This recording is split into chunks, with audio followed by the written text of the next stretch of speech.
Welcome back, students. What we have here is an experiment set up to find the period of a simple pendulum. I know, that's one of the basic level 1 experiments that you must have seen or carried out in school. Using a stopwatch, obtaining the time taken for a certain number of complete oscillations, eventually computing the average time of one complete oscillation, that is the period. In this experiment setup, we're going high-tech. We shall obtain the period of a simple pendulum using a data logger. That's the pendulum bob, and that's the photogate connected to a data logger. The photogate has a laser barrier fired from this arm to the other, which sends signals to the data logger via the cable attached to it.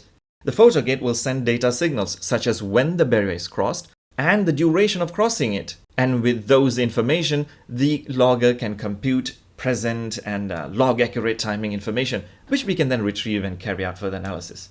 The photogate and the data logger system that we have here is from Cornelsen, a German company that manufactures educational toolkits. Let's see how we can use this to determine the period of a simple pendulum and verify the data obtained by using the known equation for the period.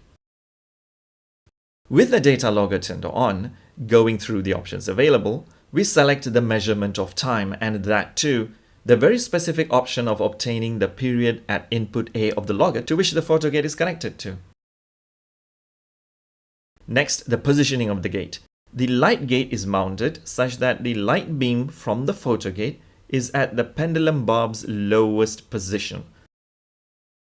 When the bob reaches that lowest position of oscillation, it cuts the beam and the photogate will send that information to the logger. I've done this experiment a few times and I have figured out how the logger works under this selected option. Here's how it works. Suppose we let the bob go at this position, the maximum position, let's call it A. The bob naturally moves towards B, the lowest position. When the bob cuts the beam the first time at B, timing is started. The bob then moves to the highest position on the other side, C, and heads back to B. When it cuts the beam again, this is noted by the logger and the bob continues to A and then comes back to B. And when it does cut the beam again, the timing is displayed.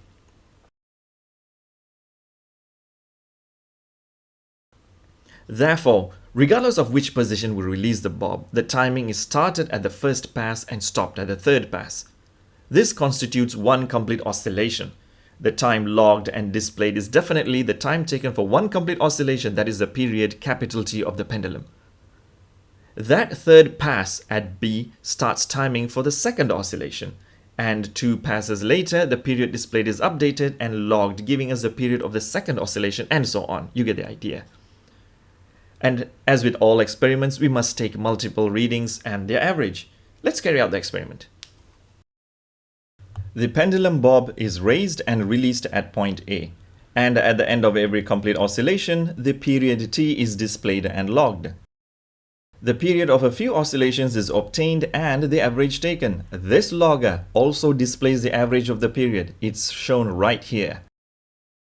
We now have the average period for 15 complete oscillations. It is 1.162 seconds. There is still another piece of information we need, and that is the length of the pendulum. The setup is now modified to include a vertical scale to measure out the length of the pendulum as accurately as possible. The middle of the bob is aligned to the 0 mark of the scale, and the pivot point is aligned to 33.5 centimeters, which means the length of the pendulum is 33.5 centimeters. Time for data analysis. On the left, we have the average period determined by the data logger, T equals 1.162 seconds. On the right, the theoretical approach, using the proven equation for the period 2 pi square root L divided by G, where L is the length of the pendulum and G the acceleration due to gravity. And we have found the length of the pendulum. It is 33.5 centimeters.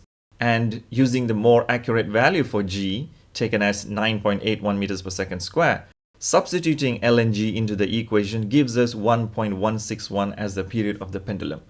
Well, there you go.